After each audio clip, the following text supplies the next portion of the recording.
Hello everyone, welcome to the third episode of Piano Tips from Chen. Hi everyone. Today's episode, I'd like to ask you, if someone has always wanted to play the piano but maybe didn't have a chance because of certain circumstance, or maybe when you're middle aged they decided they want to pick up the piano, is that possible? It's definitely possible as long as you have the passion and determination. So as we discussed earlier just now, so I was thinking that as a growing adult, you have the advantage and the disadvantage. Okay, what is the advantage and disadvantage? So the advantage will be that as a growing adult, you have a grown sense of logic, so you would access information faster and acquire knowledge at a faster speed, and you would actually have a better self-control, so you would have the management of your time easier and give yourself a goal and it's easier to achieve. But on the other hand, it also has the disadvantage, which is the physical part. Okay. You are already, you're born and your muscles is already formed and grown, so sometimes it is a bit hard to learn the instrument at this point of time because it can be a bit stiff. But as a child, when you are learning the instrument, your muscle is also growing. So in another sense, the technique is actually growing into your muscles, which stays there and stay with you. So in another sense, that's will be more helpful in playing an instrument. Yeah. That's what they always say, try to start young when you want to learn something, because that's your body is still growing. Yeah. And Yeah, but it's okay. I mean, it's never too old to learn. And also, if you want to learn for a passion, you really like something, it is always good to try it out. Yeah. Yes. Of course, a lot of people pick up the ukulele because it's much easier, but the piano seems like a more complex instrument to... I saw your video of the City of the Stars. That was beautiful. Oh, thank you so much. Yeah, I picked it up about, I think, 7 years ago. But because I played the guitar before, so it was not that difficult. But I can imagine the piano will not be so easy to pick up. I think piano is still relatively easier than violin or other string instruments. Yeah, it's because the key is there. And it's very defined, isn't it? It's defined. You don't have to worry about the intonation. It's still. Yeah, it's true, because the violin has no frets. So you don't know what it's supposed to press. Yeah. You have to really go by the ears. And listening has to be very sharp. Yeah. I think different instruments has different difficulties in approaching. And no instrument is easier than another and more difficult than another. But also, if you want to have the passion for one instrument, you have to really put in the effort. Okay, if someone has not touched piano before and say, okay, I want to pick up the piano, what do you suggest they do? So usually for a growing adult, sometimes they have passion in learning some pop songs. Okay, so they go by a song that they love. Why not, right? Yeah. And then find the simplest version, is it? Yeah, correct. They're trying to play a song they like on the piano or on other instrument, for example. So I think you have to have a knowledge of the progression of chords in that case. For example, like very simply for like.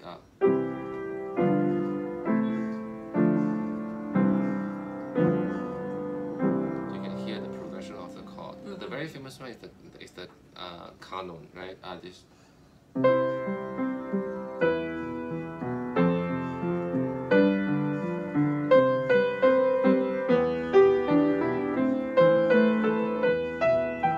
So basically, all these things is just chord progression. You go from. So you can actually learn the chord progression from like chord 1, chord 2, like dominant, subdominant, all these very basic things. And after you obtain the knowledge of that, you actually could access the harmonies really faster, and you could actually play a song really easy with the help. And also you can have the knowledge of the accompaniment of the left hand. You can do something like the upper D bass, or something like a chord, or arpeggios. Something like that. So these are the very simple way for you to if you want to play a piece, that's actually not difficult. Yeah. There's so okay. many ways you can do it. Harmonically, in terms of chords, in terms of the accompaniment and melody, you listen for the melody and you try to be more familiarized with it, and it's not very hard to play a piece. Yeah. And if you want to sing and play yourself, so you have to, the same thing, you have to get to know the chord progression. Yeah, I think if you sing and play, the good thing is the melody is taken care of by your singing, so you just play the chords. Yeah. We can, just now we sing the Over the Rainbow, then you will hear the end later, so you can hear the piano part is supporting the vocal part with the chord progression, with the harmonic structure, and while the melody, the singers is actually adding up to it. Yeah. But of course, the song Over the Rainbow has quite a lot of different chords. So maybe you can start off with songs maybe with 3 chords. Yeah, something that is even more simple. Yeah.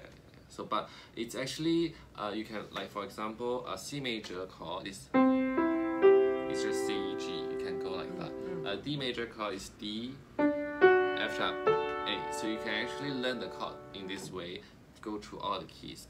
Like you can just learn the nature of the chord like that, and you can have a combination of 2 chords, like from C major goes to G major. So this is a chord progression.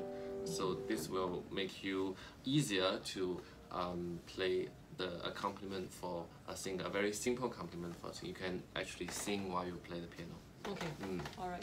So thank you so much, Chen, for your tips again. Yeah, and let's enjoy the next half of the Over the Rainbow now.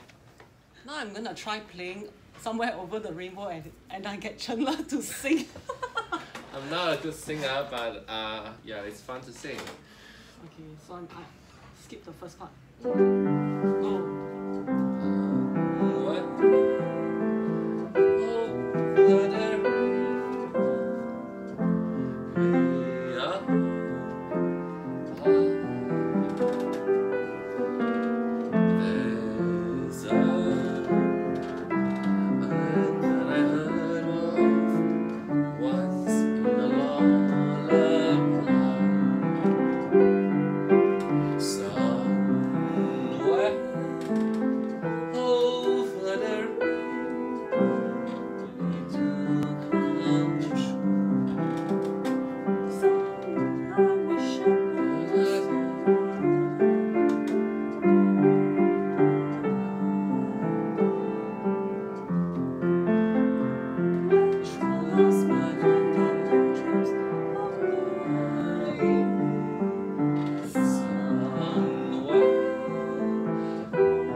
Nice to sing this song.